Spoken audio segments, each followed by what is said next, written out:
Every family has its heirlooms, but the royal family has over 1 million of them. Known as the Royal Collection, this artistic treasure trove holds everything from the crown jewels to royal portraits, precious ornaments and priceless sculptures. The Royal Collection is the biggest private art collection in the world. It really has an unbelievable amount of objects. It's the world's highest quality grab bag into which you can dive and find practically anything. The Royal Collection is estimated to be worth £10 billion. The Royal Collection is the envy, really, of the world, and certainly the envy of the art collecting world, because it is so unique. And behind every painting, jewel and work of art lies an extraordinary story. Tonight, we reveal the secrets of the Queen's art collection, the spy at the centre of royal power. How do you feel about being called a traitor now? I can't deny it. The alleged art fraud. This was a staggeringly embarrassing incident for Prince Charles and for the royal family. The art world is famously murky. The royal family are not immune from that side of the industry. The suspected jewel heist. This was one of the great jewellery heist mysteries of the 20th century. And the truth behind some of our most celebrated national events. It actually snapped on the morning of her wedding day.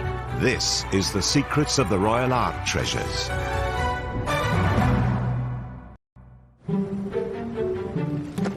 Behind palace doors, largely hidden from view, lies one of the royal family's most magnificent assets, the Royal Collection. We often quantify the Queen's huge wealth in terms of palaces, but we mustn't forget the Royal Collection. There's 1 million objects, it's valued at 10 billion. The Royal Art Collection holds a vast range of items that includes much more than just paintings. The Royal Collection is one of the largest and most important collections of art in the world. Drawings, paintings, sculptures that form part of this collection, and they are spread around 13 different residences, including Buckingham Palace and Holyrood House at Edinburgh. With some 7,000 paintings, a vast number are royal portraits. And one face appears time and time again. Our Queen, Elizabeth II. More than 100 artists have painted the Queen, of course. But very often, the occasion for a portrait, whether painted or photographic, has been some memorable occasion. Right through from the coronation through to the Queen's 80th birthday to the great Jubilees. By sitting for a portrait, the Queen is making herself accessible to the public. So I think it is another way of the monarch. Elizabeth, your undoubted Queen.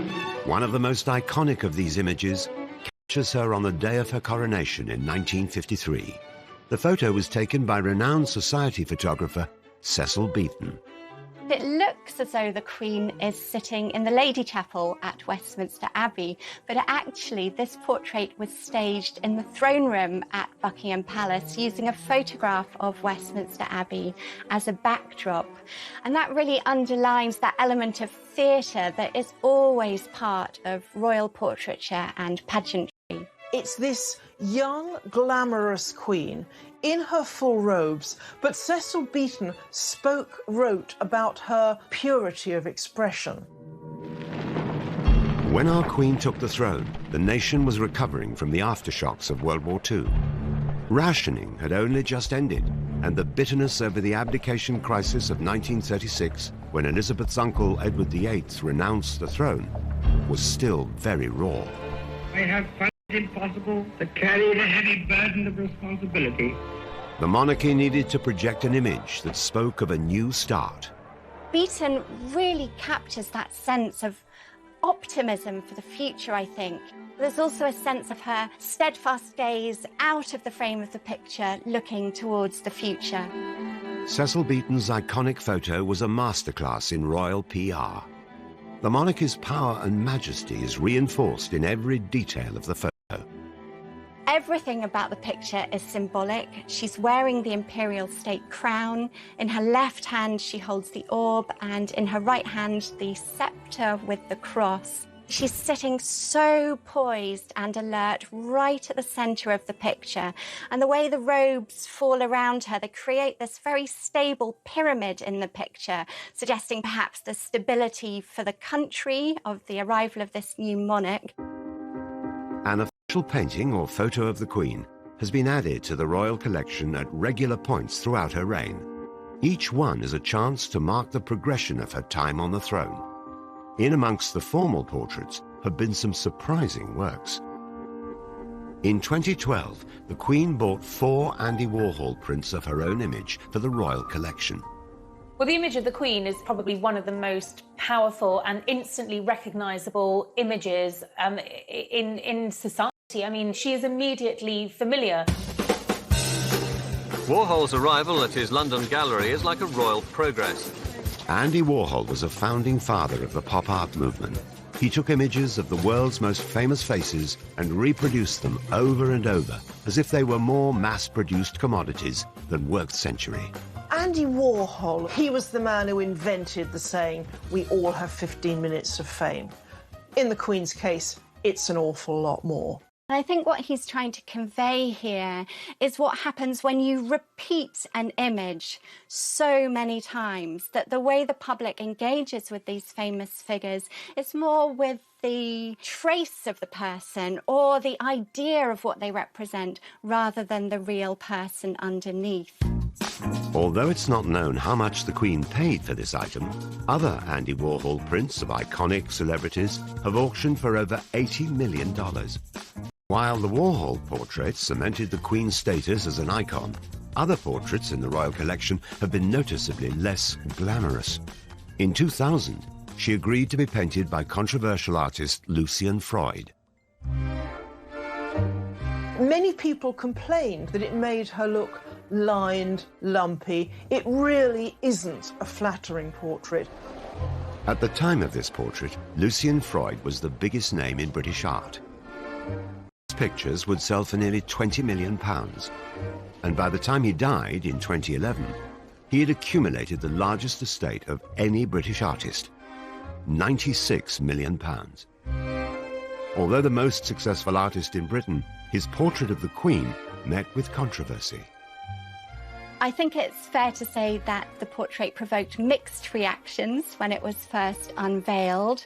I think the Sun newspaper said that Lucian Freud should be sent to the Tower for painting this picture. The Queen's portraits in the royal collection are surprising insights into her personality. With works by both Lucian Freud and Andy Warhol, she's marking herself out as more modern than she's often thought to be.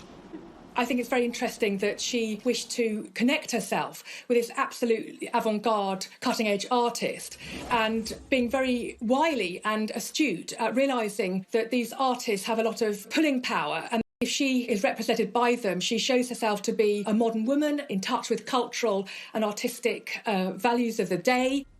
By using portraits to communicate with her public, the Queen was continuing a tradition that goes back to Henry VIII.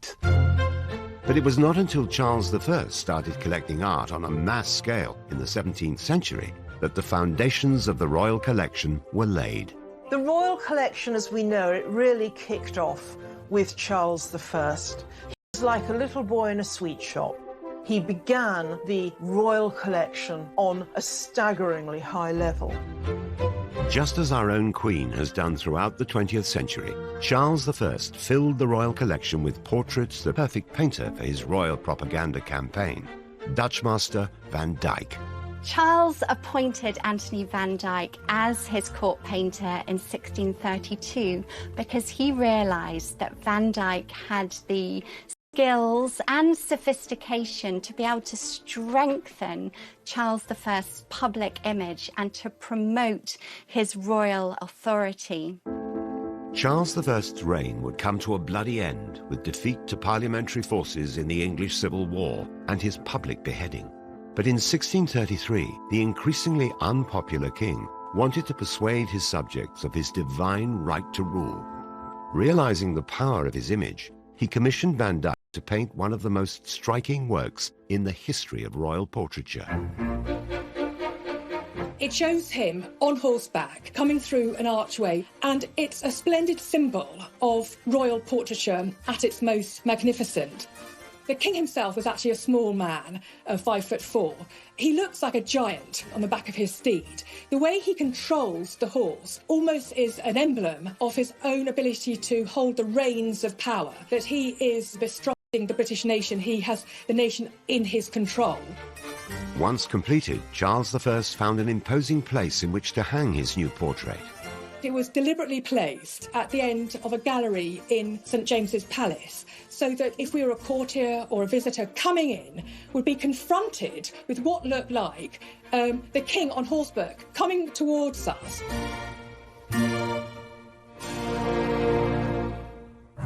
Like those who went before her, our Queen continues to connect with the British public through the images she commissions of herself. But the Royal Collection not only holds paintings, it also boasts some of the most famous and valuable jewels in the world. And when the Queen really wants to dazzle her public, nothing brings a sparkle to the royal family like the crown jewels.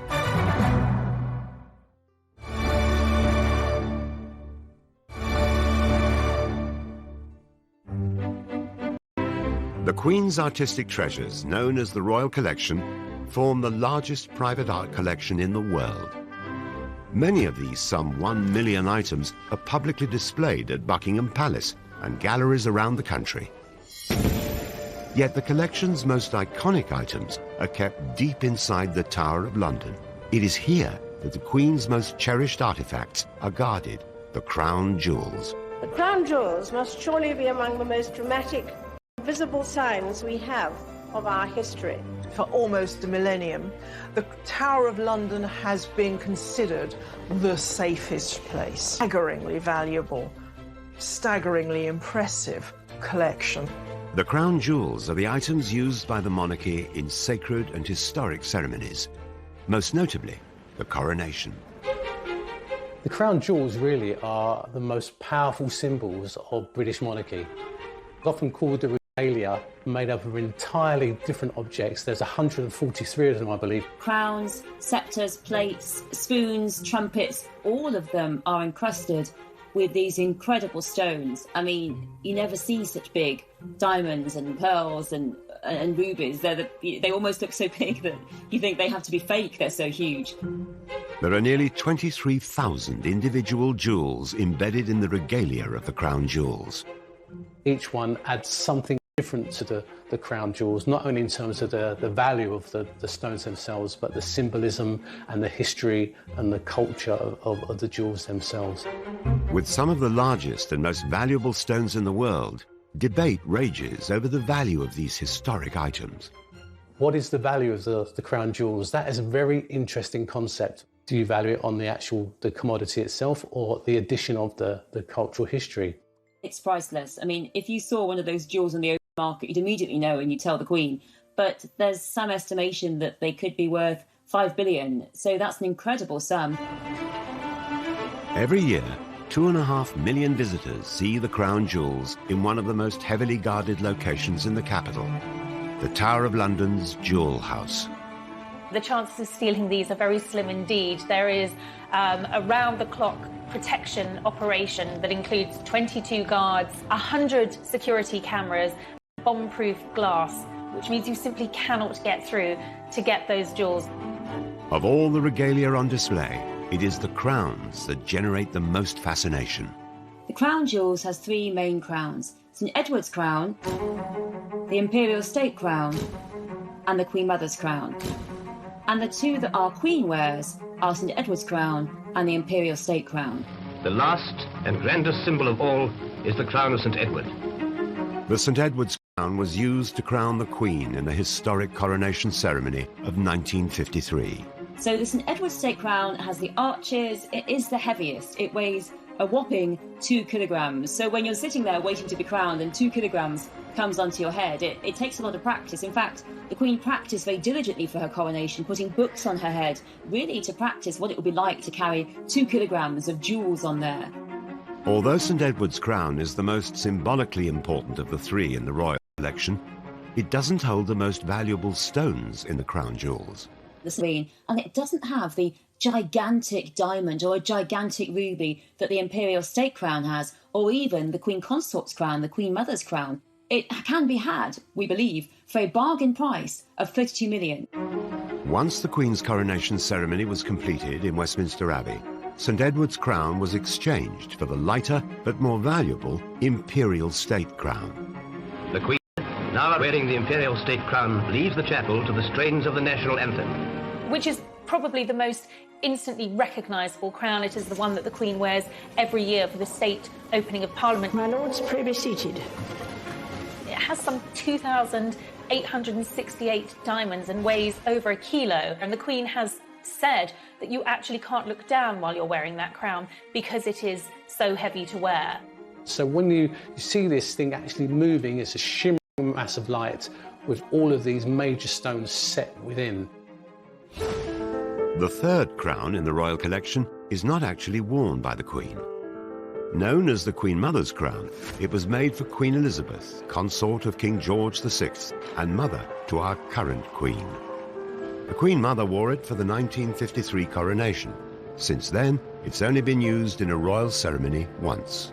When the Queen Mother died, it was placed on her coffin, and it won't be worn again until we have another Queen consort. And that will definitely be Princess Catherine, who will become Queen Catherine next to King William. And will it also be worn by Camilla? Will she be crowned with Charles? The current approach to the royal family is that she will not be Queen Consort, she will not be crowned, her title will be Princess Consort, but we shall see. The crowns may be the most symbolically important items in the royal collection, but it is the jewels encrusted on each one that really dazzle the crowds in the Tower of London. The royal family owns some of the most splendid, extraordinary and expensive jewels in the world. And those sparkling diamonds, one of which is worth £400 million on its own that sits in the sceptre, I think really represents the splendour and the glamour and the wealth of the royal family.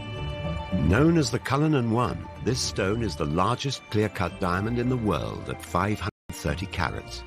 The Cullinan One is a remarkable stone. It's almost flawless. It's a beautiful white, transparent stone, pear-shaped. The Cullinan One still remains the most supreme white diamond in the world. The Cullinan One was cut from a vast stone found in South Africa in 1905. This diamond, the largest ever found, yielded three other jewels, the Cullinan II at 317 carats, found in the Imperial State Crown, and the Cullinan III and IV, turned into experts. The true value of the four Cullinans lies elsewhere. I think the real value lies in how they're tied with British history and how they have shaped our history and our culture. And so I think it'd be a very difficult thing to actually value. Although each jewel holds a unique story, many have controversial provenance. The Koh-i-Noor diamond that sits in the Queen Mother's crown has a particularly checkered history. Although its origins are unknown, it was in possession of rulers based in South and West Asia before coming into Queen Victoria's possession in 1849, when the British East India Company defeated the Sikh Empire in Punjab. It's very strongly felt that it was not bought and not obtained fairly. It was obtained under the force and oppression of empire, and therefore the governments of India, Afghanistan, Pakistan and Iran have claimed it and said it is theirs. And so far the British government have refused to give it back and said it belongs here. Unlike the Koh-i-Noor, the discovery of the Cullinan is very well documented. It was found at the Premier Mine, owned by South African mining magnate Thomas Cullinan.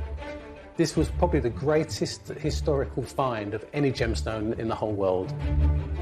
A worker was looking at the surface dumps and found glinting in the wall this huge crystal.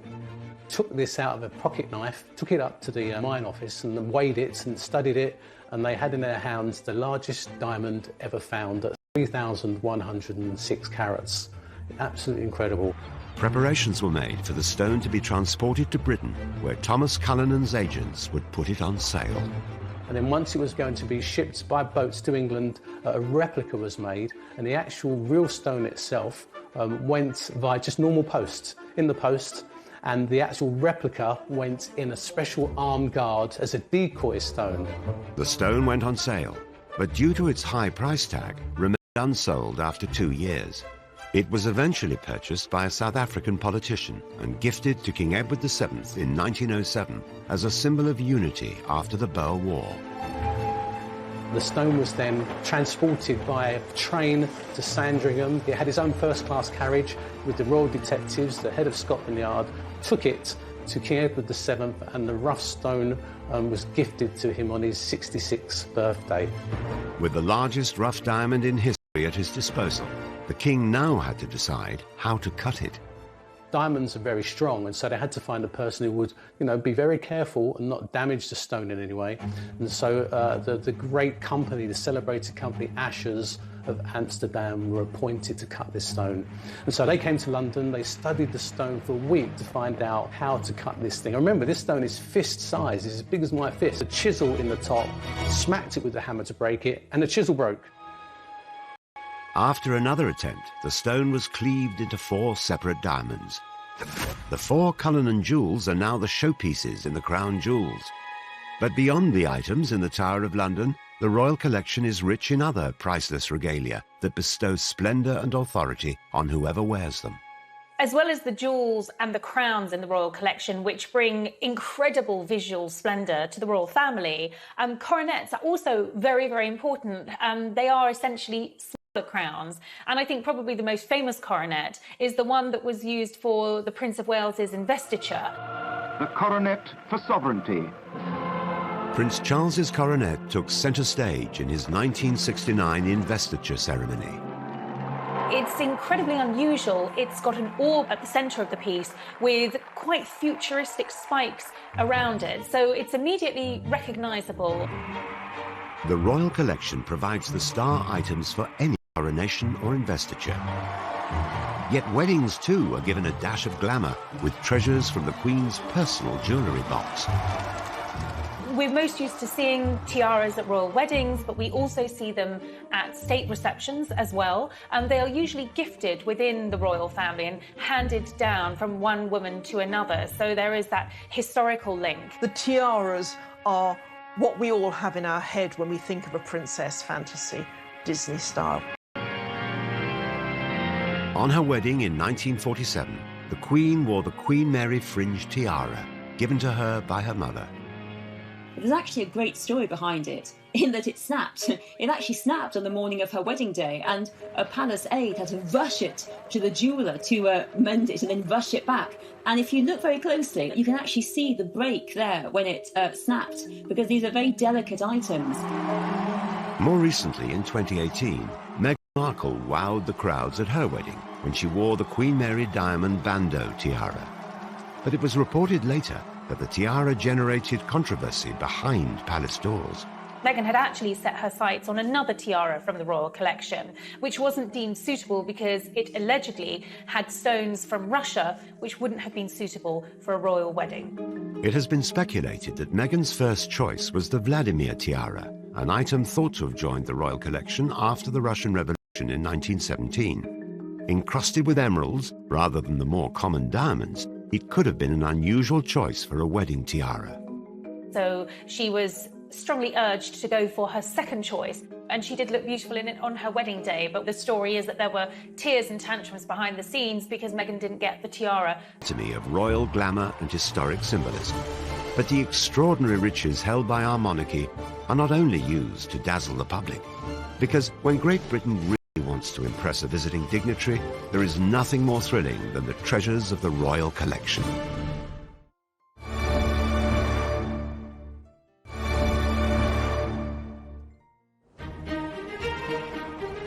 The royal family's art treasures form an unparalleled collection of paintings, jewellery, tapestry and objects. And these treasures serve a purpose when the Queen holds a state visit. The Queen normally hosts about 2 state visits every year. A president or a king or a queen comes from a different country, and a very central moment of this is when the Queen takes the head of state on a personal tour of the royal collections, and they will see the treasures, and they very often are shown various items that refer to their country. The director of the royal collection will draw up a list in conjunction with the librarian who's based at Windsor Castle, and they will then draw up a list, pass it on to the Queen, discuss with the Queen, because obviously you don't want a vast array of items, but enough to whet the appetite of the visitor, just to give them an idea of what the royal collection has and what it's all about. When the Obamas came to visit, they were shown a first edition of the book, Birds of America, which I think the value on the open market was something like £11 million. They were shown a first edition of Harriet Beecher Stowe's Uncle Tom Cabin, signed by the author, which, has particular relevance for the first black president. And the Queen, apparently, she herself is very up on the artifacts around the paintings at Windsor. She, after dinner, will often take visitors on a tour, telling them exactly what they're looking at. A state visitor is not only shown the treasures of the collection, but they'll also get wheat from one of its finest items. A state banquet is a glittering occasion, and a lot of that is due to the incredible dinner service. And this is George IV's dinner service. It's silver and gilt, and it's just gigantic. 4,000 items. Took 25 years to assemble. And when the full banqueting table is unleashed, it can seat 160 guests. It's not a dinner service as you might imagine. The items don't all match, but there are masses of them. There's candelabra to act as centerpieces on the table. There's the cutlery and the silver gilt plate. It takes 3 days to lay the table. Even its own set of butter molds, and is the legacy of George IV in the 19th century. George IV was a great spendthrift. He didn't care whose money it was as long as it wasn't his. The government were concerned that there was no heir, and they felt that he should get married and produce an heir. And he kind of blackmailed the government because he was in such debt. He said, OK, I'll get married, but you've got to pay my debts first. So the government paid his debts. He got married. He didn't like his wife, and he went back on a spending spree again. And a lot of what we see in the Royal Collection Day is as a result of George IV's spending spree. A state dinner takes 4 months to prepare and is ultimately overseen by the Queen. The state visit is very important to the United Kingdom because it's about relations, it's political relations, diplomatic relations, and hopefully trade relations. And the Queen really does put on a tremendous show. And because she puts on a tremendous show, because there she is, she's head of state of the UK, and she will go and inspect it a couple of hours before the dinner actually takes place. If something is out of place, she'll say it's out of place, and she has a very keen eye for perfection. And after dinner, the Queen has also been known to give her guests a guided tour of some of the old masters that hang in the palaces. The Queen knows more about every item than any tour guide. But I don't know if we really have the feeling that she has a huge personal interest in art, except perhaps as it shows horses. What sort of art does the Queen like? Well, I suppose first coming to mind are horses. Yes, she loves horses, she loves dogs, she likes people as well, not necessarily in that order. The Queen doesn't profess to be an art aficionado or an art historian. It's the old cliché, isn't it? She likes what she likes. Perhaps some of the greatest collectors of more recent times are Queen Victoria and her consort Prince Albert, who added their treasure to the royal collection. I think Victoria and Albert, part of their relationship was entwined through art. So I don't think you can put enough emphasis on the fact that almost art was the glue that forged their love between themselves. So they both loved drawing and etching. They both visited exhibitions together. They both sat for portraits and photographs. Queen Victoria and Prince Albert shared a great enthusiasm for art, and they would often exchange artistic gifts on occasions such as birthdays and Christmas. Prince Albert especially was very knowledgeable. We owe a lot to Prince Albert. One of Albert's big things was education. His legacy, in a sense, is what's been called Albertopolis, the complex of museums in South, began putting things together so that the British people had a chance to see more of what the British monarchy were viewing every day. Victoria's choice of art at times reveals the passionate relationship that the couple enjoyed, such as Florinda by German painter Franz Xaver Winterhalter. This is a painting that Queen Victoria bought for Prince Albert's birthday in 1852. And if you think of our slightly buttoned up, straight-laced idea of Queen Victoria, this picture looks rather surprising. You know, Queen Victoria is the monarch who famously, when she visited the V&A Museum, they had to go around and put fig leaves on all of the sculptures. And what you're looking at here is a picture based on a story of the Princess Florinda, and she's gone out to bathe in a pool close to her castle in Toledo with her maidens, and all of them are in varying degrees of undress. Now, what Florinda doesn't know is that the young Rodrigo is spying on her from behind the bushes, and the story is that Rodrigo fell in love with her so passionately he then seduced her, which made her father, the Count, so angry that he actually went out and encouraged the Arab invasion of Spain. And during the battle, Rodrigo was killed. What I find very interesting is that this painting was chosen to hang in Osborne House, the most intimate of the royal residences, over their working desks where Victoria and Albert would do their paperwork. And so it was an image that they would both be enjoying on a daily basis. And I think being such an essential image of semi-clad women says quite a lot that they chose that in their private working space. We know that they had a very loving and close relationship. Queen Victoria can't have been a prude. She had 9 children with Albert. Victoria and Albert always gave each other special Christmas presents. One year, the Queen commissioned Edwin Landseer to paint a portrait of Albert's dog, Eos. Edwin Landseer was Queen Victoria's favourite artist, and he even gave the Queen drawing lessons. He was particularly celebrated for his portrayals of animals. The painting of Albert's dog Eos is a quite distinctive element in the royal collection because it shows this beautiful dog that Albert loved to bits. In a way, it's almost a portrait of Albert because it shows the dog standing by certain items of clothing of the princes, his hat and cane. It also is very affectionate, and these qualities of love and commitment were qualities that obviously he showed to not only his wife but also the British nation. Landseer's paintings have been known to fetch millions on the open market. The value of Eos is doubtlessly increased by the significance it had for Victoria, particularly after Albert's early death from typhoid at the age of only 42, leaving her a widow for the next 40 years. The Royal Collection also holds special mementos of the other great loves in her life, her 9 children. In the collection at Osborne House is a remarkable group of marble sculptures. They're based on plaster casts that were taken from her children as they slept. Queen Victoria kept these marble sculptures in her private apartments at Buckingham Palace. I think it tells us quite a lot about her love of her family and the fact that she wanted to project an image of a loving mother. Under Victoria and Albert, the Royal Archives also began to burgeon with a new form of art, photography. The Queen and her husband understood that the power of their image would be crucial to the success of Victoria's reign.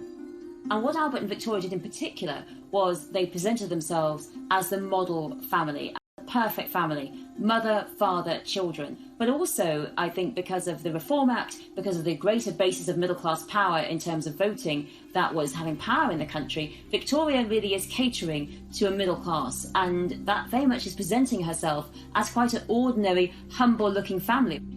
Like these portraits in which Albert and Victoria are just looking like they're chatting in Windsor Castle, in which Victoria looks like any Victorian mid-century housewife. She's got a very ordinary outfit on. They look like any ordinary couple, which was really quite revolutionary at the time. Every king normally has himself painted in bling or intimidating, and here's Victoria looking like anyone's next-door neighbour. Like Victoria before her, our current Queen is now the custodian of the Royal Art Collection, which has grown to become one of the largest in the world. But it is a collection that has not been without its scandal and betrayal.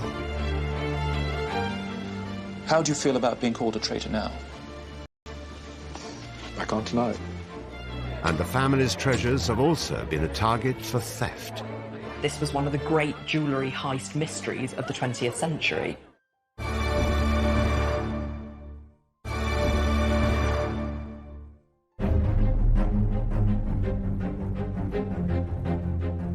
The Royal Collection is one of the largest art collections in the world, made up of an estimated 1 million objects. Curators and historians. Well, the Royal Collection is vast. It is colossal. You can spend a week describing the Royal Collection. That is how vast it is. But the art world is notorious for scandal, and the Royal Collection is no exception. The art world is famously murky, and the royal family are not immune from that side of the industry. Most recently, Prince Charles came very close to having his fingers burnt when he agreed to take on 17 paintings from billionaire James Stunt, who was the ex-husband of Petra Ecclestone, and he had offered these paintings to the Prince of Wales. They ranged from Picasso's to Dali's, and the Prince of Wales loved them, thought they were fantastic, wrote to James Stunt thanking him for the very kind loan, and actually hung these paintings at Dumfries' house. The paintings were estimated to be worth over £200 million, but their real value turned out to be rather less. The problem was that it turned out that 4 of the 17 paintings were actually fakes. There was a Picasso, in quotes, a Picasso, a Chagall, a Dali, and a Monet water lily painting, which were clearly fakes. So this was a staggeringly embarrassing incident for Prince Charles and for the royal family. The story broke and was even more embarrassing when it was announced that a very famous art forger in America, a man called Tony Tetreault, who still makes copies of paintings today, admitted that he had made these pictures at his kitchen table in California. James Stunt has since denied any wrongdoing and told the media that all his art is genuine. The controversy led Prince Charles to immediately remove all the artwork from Dumfries' house. It's not unusual at all for works to be loaned all over the world, often on long term for many, many years. But I think when you insure 4 paintings like these, you've really got to know that you're dealing with the real thing and that the person who they've been loaned from is a reliable and safe pair of hands, a serious collector.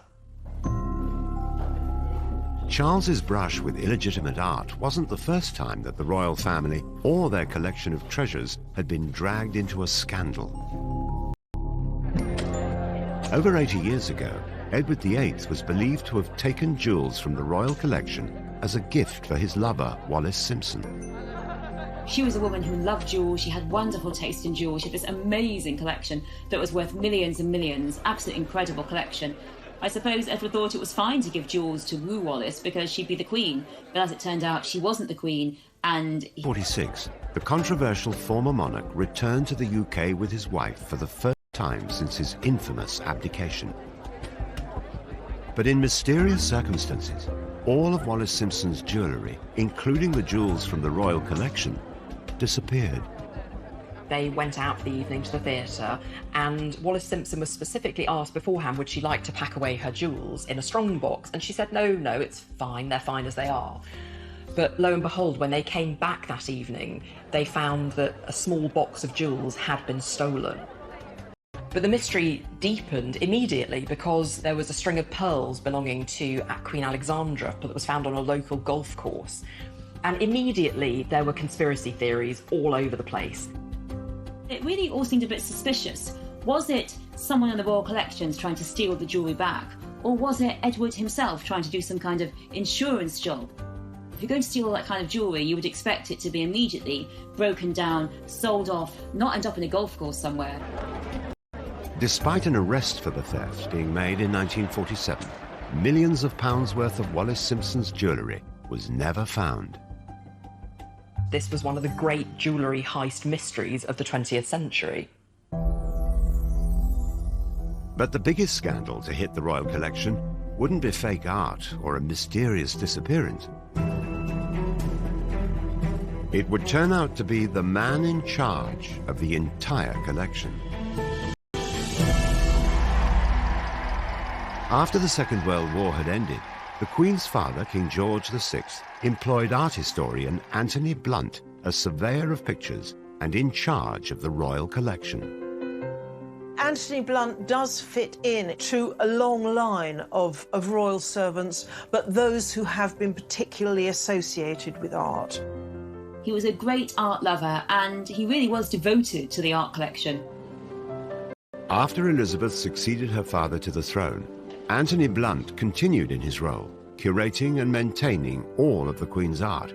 And in 1956, he was rewarded with a knighthood. He was a very effective and very talented member of staff. What is historically the most interesting? Well, I suppose really the three heads of Charles I, which was executed for Charles I and was to be sent to Rome. Whilst the art Anthony Blunt collected was authentic, his own identity turned out to be illegitimate. What the general public didn't know is that Anthony Blunt had been one of the Cambridge spies during World War II. He was involved in very serious spying, and yet it simply wasn't known. In 19spy, alongside Donald Maclean, Guy Burgess and Kim Philby, together they were considered among the biggest traitors in British history. 3 of the spies had already defected to the Soviet Union after their cover was blown. But Blunt managed to keep his identity a secret, even from the British monarchy. The man never had any access to any official secrets or any documents. All that he had access to was in the royal collection. But he was seen as a threat at the time of his exposure. In return for a full confession, Anthony Blunt was granted immunity by MI5, and his espionage was kept secret from the public. He continued to work for the Queen as her surveyor of pictures until his retirement 10 years later. Amazingly, after this discovery, of which the Queen was told about, Anthony Blunt was allowed to continue working at Buckingham Palace and continued his relationship with the Queen, all the while knowing, both him and her, that it had been discovered that he was in fact a spy. Many spies were executed after the war, but Blunt certainly got away with it. The shocking secret remained under wraps until 1979, when Anthony Blunt was exposed by Margaret Thatcher in the House of Commons after she evoked her parliamentary privilege to reveal his true identity. Parliamentary privilege means that a MP can say something in Parliament without being sued. Mrs. Thatcher actually said it, that Anthony Blunt had been a spy against the British interest, and therefore it was really strongly felt that he simply shouldn't have a knighthood. How are you feeling just a moment? Just turn around. John Cairncross would later be uncovered as the 5th and final member of the spy ring. But the discovery of Anthony Blunt, who had worked for over 20 years alongside the Queen, remains the most shocking. After 1964, you were still working with and for the royal family. How did you reconcile that with the fact that you are a traitor? I felt that I'd been given a job to do, and I felt I could go on doing it for the royal collection. When you made your confession, did the Queen know? Well, this is a question again which I would rather not discuss, because my information is, so to speak, if not second-hand, it's rather vague. He lost his knighthood, and he lost his job, and he died a lonely, broken old man. How do you feel about being called a traitor now? I can't deny it. Away from scandal and upset, the royal collection remains as popular and fascinating as it did hundreds of years ago.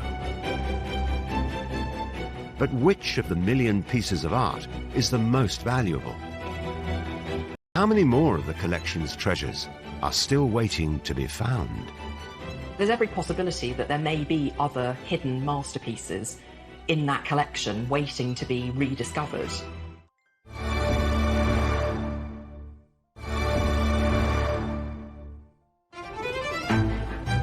Hidden within the royal palaces are some of the most valuable and unusual pieces of art ever to have been made. The royal collection actually holds one of the most extensive collections of Faberge objects anywhere in the world. There are around 600 objects, and that ranges from the famous Faberge eggs through to flowers, commemorative plaques, jewellery, boxes. Some of these treasures, made by the jeweller Carl Faberge, were gifts that the Russian royal families would give each other for Easter. The enthusiasm for Faberge pieces was soon taken up by their British royal cousins. One of the starting points for the Royal Collection of Faberge was a commission made by Edward VII as a Christmas present for Alexandra sometime in the 1900s. And what it is a collection of carved hard stone figures of animals that were in the royal farm at Sandringham. Carved from all sorts of different stones, wonderfully skillful pieces of craftsmanship. Semi-precious stones themselves, but perhaps a little garnets or rubies inset for eyes and things like that. And they must have been a charming present to receive. But maybe the most iconic of the Queen's collection is this bejewelled mosaic Easter egg, a gift given by Nicholas II, the last Tsar of Russia, to his wife, the Tsarina. Inside are images of the Tsar's children. It's absolutely one of the masterpieces. Designed by a designer called Alma Pill, who had the idea for the egg when she saw her mother-in-law working on a piece of embroidery. And that's what the egg looks like. So it's a lattice work of platinum, and into that platinum are inset all these different precious and semi-precious stones, create this wonderful image of the egg. In 1917, the Tsars were deposed in a bloody revolution and murdered in a house in Siberia. The eggs are one of the most iconic items of their rule. This one was bought by Nicholas's cousin George V in 1933 for £250. Today, it's likely to be worth several million. And the Queen showed Kate her collection of Faberge eggs. The Duchess said they were amazing. They're amazing. These are shut in a cupboard. Nobody can afford these things nowadays. I did have an opportunity of seeing a lot of the treasures in the Royal Collection up close, even to the point of the egg was quite exciting. Never owned a piece like that, but holding it was quite special. Queen Mary was given the egg as a gift by her husband. Mary herself was an avid collector. Her great-grandson, Prince Charles, who is the Royal Collection's chairman, has also added to its treasures over the years. In 2015, he asked 12 artists to create portraits for some of the last D-Day veterans, a patronage that he took over from the Queen Mother. One of the artists that was commissioned was Ishbel Myerscough. So we were asked to do a painted sketch of our subjects, not finished, which is quite an odd commission to be given. So it wasn't a drawing and it wasn't a finished painting. It was a really unusual request. I think it was very clever because we weren't going to have long sittings with these men. Ishbel was invited to paint Raymond Titch Rayner, a member of the parachute regiment who'd fought at D-Day. He got shot and then travelled the 7 miles through the water to meet up with the rest of his battalion. He was an amazing man, actually. He was incredibly energetic and loved to tell me all about it. He never slumped. He kept telling me that this was a very important job and I had to do it very well because Prince Charles had asked me to do it. All the D-Day vets met at the Queen's Gallery to see their portraits unveiled for the first time. But sadly, Titch died before the exhibition opened and never saw Ishbel's work of him. Prince Charles spoke to me. He really liked the painting, and so we talked a lot about that. And we talked a lot about Titch and how sad it was that he wasn't there and the amazing things that he did. Ishbel's work is now a part of the illustrious Royal Collection. It's very exciting to be part of the Royal Collection. I grew up with my father telling me about the Holbein drawings and all the fantastic things that were in the collection. And if he were alive, he'd be very excited to think that I had work in it. And I think it's very important that new work is commissioned, especially work like this, which it commemorates how the ordinary man can do something extraordinary. Titch's portrait has now joined over 7,000 paintings in the collection, which includes priceless Canalettos and one of the largest archives of Da Vinci drawings in the world. The collection is so huge that sometimes there are treasures buried within it which have remained hidden for centuries. For over 300 years, this image of the calling of Saints Peter and Andrew lay in a storeroom at Hampton Court Palace, until an Italian expert had a hunch that it might be the work one of the world's most celebrated painters, Caravaggio. He was most famous for very dramatic theatrical effects of light, but also he was renowned because he used regular people who he met in the street in Rome for his sitters, and that was seen as completely irreligious and revolutionary. You know, here were saints and apostles and images of Jesus and the Madonna, but they were actually regular men and women just picked off the street with their rough, interesting, asymmetric faces. So that was seen as incredibly daring. The art conservation team decided to discover if the hunch was right. Could the Queen's picture be a lost Caravaggio? Conservators peeled off layers of dirt and dust. They corrected things that had been badly restored in the past. And in doing so, at the end of 2006, there was this amazing announcement. This actually is the real lost Caravaggio. And there are a number of ways that they could tell that this was the real painting, connected to Caravaggio's very specific technique. So, for example, he didn't do underdrawings on his paintings. Instead, he scored lines into the first layer of wet paint, usually using the handle of a brush. And then he painted directly on top of that. And they found that technique as they did the X-rays and they did the conservation work on this painting. This work is now one of the most treasured in the Queen's collection, with some estimates valuing the painting at £50 million. And I think it's extraordinary to think that such an unrecognised masterpiece could have been sitting in the royal collections. But of course the collection is vast. It has over 1 million objects, which includes, in the painting collection alone, over 7,000 paintings. So there's every possibility that there may be other hidden masterpieces in that collection waiting to be rediscovered. The Royal Art Collection continues to grow and is seen by millions of people each year. But how much of it was lost when tragedy struck in 1992? I had a phone call from a radio station in Berkshire saying, "Can you tell me about the fire?" And I was quite surprised. I said, "What fire?" I said, "Oh, there's a fire at Windsor Castle." The Queen was extremely upset. And who really owns the magnificent collection of masterpieces? The monarch or us?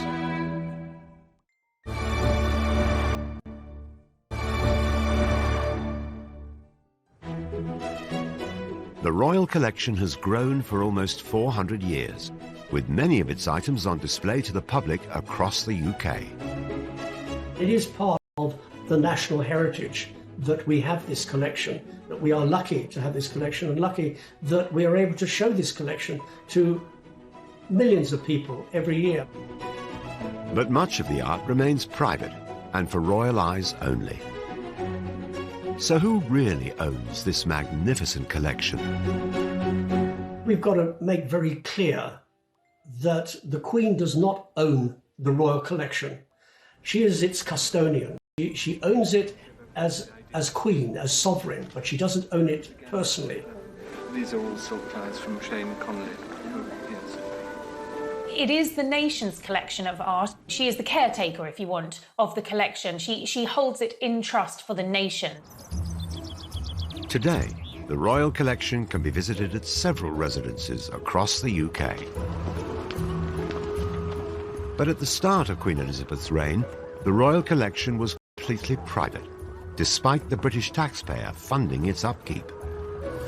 There was a feeling about the Royal Collection was, well, we're paying for it, why is it all behind closed doors? In 1962, the Queen attempted to address the issue by opening the Queen's Gallery, allowing the public to see items from the Royal Collection for the very first time. The gallery was once upon a time the Queen's Chapel, private chapel at Buckingham Palace, but it got bombed during the war, and there wasn't really a need for a private chapel at the palace anymore, and it was Prince Philip who came up with the idea, well, why don't we create a gallery? In what used to be the chapel of Buckingham Palace, a new art gallery presents a wonderful opportunity for the public to see some of the treasures owned by the Queen.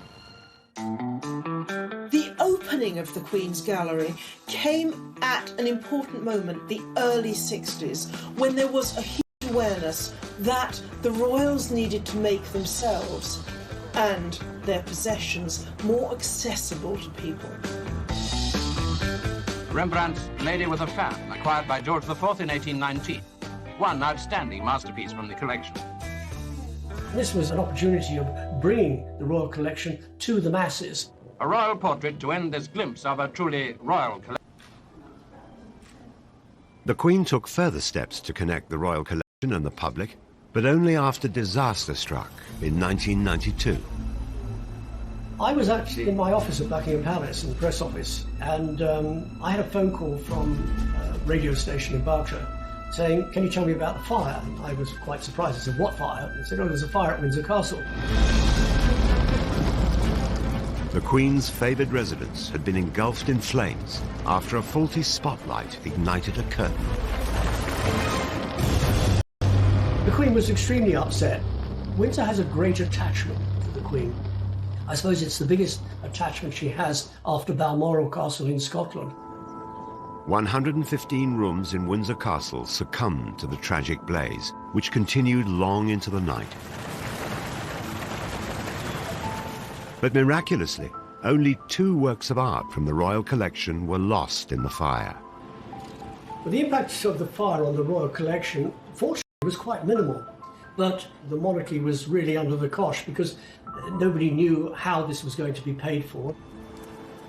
In order to fund Windsor Castle's £62 million restoration, the Queen decided to open up several state rooms within Buckingham Palace to the public. And within a week, bookings for the next 3 years were sold out. Changing the guard at Buckingham Palace, always popular with tourists, but from tomorrow nearly 500,000 people will have the chance to see inside. The Queen also established the Royal Collection Trust, a charity that would ensure the upkeep of all the royal art. For just 2 months and £8, 18 state rooms are on show. The trust would be funded by the cost of admission, as well as the odd bit of memorabilia. We also got a terrific range of merchandise. It's so good. Look at this tie. Now that is part of this year's merchandise. After Windsor Castle's restoration was complete in 1997, more royal residences opened to the public. Have a lovely day. Thank you. Just go to the middle doors, please. Thank you very much. And last year, almost 8 million people saw items from the royal collection. But debate continues as to whether the public should have more say in what is included in the lineup. There's always been a very delicate balance between monarchy and public, because the monarchy is one thing and the public is something else. And yes, there are those who say that it should be joined up, but how joined up should it be? The Queen has the final say in terms of what is curated for the royal collection, what goes on display, and where, of course, these priceless pieces of art are displayed. The royal collection has always been all the way back to Charles I. I think it's interesting too that living monarchs now and members of the royal family continue to commission into the collection. Prince Charles particularly, who's always had a great love of art and architecture, has commissioned a number of works. Come and inhabit these portraits. She's very good. She's brilliant. And I think that really reiterates the point that the royal collection is a living, breathing collection. It continues to grow and flourish today. But with an already slimmed-down monarchy and an eventual changing of the guard, what does the future hold for the royal collection? I'm not sure that any modern royals are collectors in quite the way that some of their predecessors have been. Prince William started out studying art history, but art history is one field. The future of art is another. It is too early, perhaps, to know how he'll feel able to add to the royal collection. Perhaps the Duchess's interest in photography gives some clue as to a way ahead. The Duchess of Cambridge, herself an art history graduate from St Andrews University, is an accomplished photographer. The first time that the world saw Princess Charlotte up close with her brother Prince George was when her mother released these photos. The shots, I think, by a photographer could be quite formal, and she wants to have much more sort of action shots, much more intimate shots, and really I think that's very much her way of giving out this vision of the family, vision of her family, which it is one of happy lives for the children, and they are living a comparatively ordinary life. At the end of the day, they're being photographed by their mother, and that really comes across in the pictures, which are very candid, very natural, and very beautiful. Could Kate's passions and values be key to the future of the Royal Art Collection? Kate has used her royal position to really put the spotlight on art and photography. She's the patron of the National Portrait Gallery, and quite recently she's launched an exhibition called Hold Still, and she has asked members of the public to submit photographs capturing their private lockdown moments. And you know, in doing that, she's really using that spotlight that she's got to put it onto an issue that she cares about, something that she feels is important. The art world, the whole concept of where art lies, is changing immensely. So who knows what the future of the Royal Collection will be.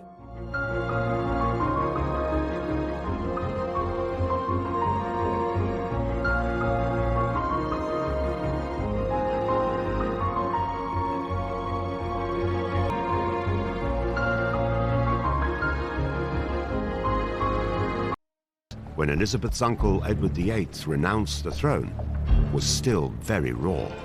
I have found it impossible to carry the heavy burden of responsibility. The monarchy needed to project an image that spoke of a new start. Beaton really captures that sense of optimism for the future, I think. There's also a sense of her steadfast gaze out of the frame of the picture, looking towards the future. Cecil Beaton's iconic photo was a masterclass in royal PR. The monarchy's power and majesty is reinforced in every detail of the photo. Everything about the picture is symbolic. She's wearing the imperial state crown. In her left hand, she holds the orb, and in her right hand, the scepter with the cross. She's sitting so poised and alert right at the centre of the picture.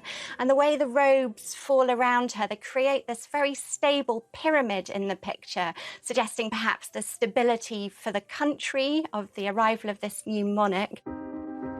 An official painting or photo of the Queen has been added to the royal collection at regular points throughout her reign. Each one is a chance to mark the progression of her time on the throne. In amongst the formal portraits have been some surprising works. In 2012, the Queen bought 4 Andy Warhol prints of her own image for the royal collection. Well, the image of the Queen is probably one of the most powerful and instantly recognisable images in society. I mean, she is immediately familiar. Warhol's arrival at his London gallery is like a royal progress. Andy Warhol was a founding father of the pop art movement. He took images of the world's most famous faces and reproduced them over and over, as if they were more mass-produced commodities than worked century. Andy Warhol, he was the man who invented the saying, "We all have 15 minutes of fame."